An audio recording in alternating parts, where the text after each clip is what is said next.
கிறிஸ்துவுக்குள் பிரியமான சகோதர சகோதரிகளே, உங்கள் அனைவரையும் தினமொரு முத்துக்கள் நிகழ்ச்சியில் சந்திப்பதில் மிகுந்த மகிழ்ச்சி அடைகிறேன்.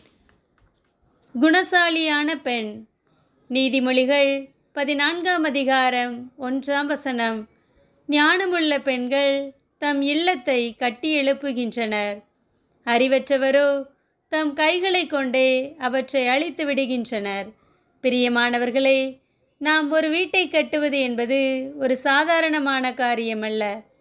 அதற்கு எவ்வளவு செலவாகும், எவ்வளவு காலமாகும் என்றெல்லாம் திட்டம் தீட்டி அதற்கேற்றவாறு செயல்பட வேண்டும்.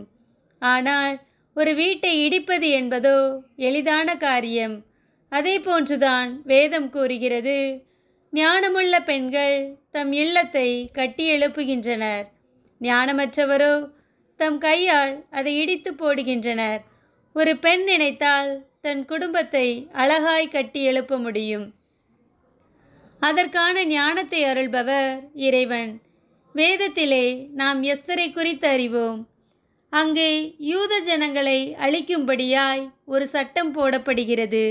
எஸ்தர் ராஜாத்தி தன் உயிரை போனாலும் பரவாயில்லை, தன் ஜனங்கள் காப்பாற்றப்பட வேண்டும் என்று 3 நாள் உண்ணாமல் நோன்பிருந்து ஜெபித்து அரசன் முன் செல்கிறாள்.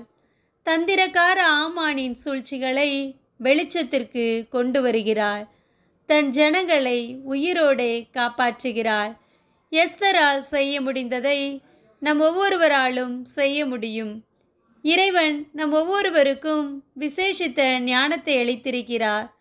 நாம் நம்முடைய குடும்பத்தை நடத்த தேவையான ஆலோசனைகளை இறைவனிடம் கேட்டு அதன்படி செயல்படும்போது இறைவன் நம்மையும் குணசாலியான ஸ்திரீயாய் மாற்றுவார். அன்பு இறைவா, நாங்களும் எஸ்தரை போன்று குணசாலியான பெண்ணாய் எங்கள் குடும்பத்தை கட்ட உதவி செய்யும் இறைவா. ஆமேன்.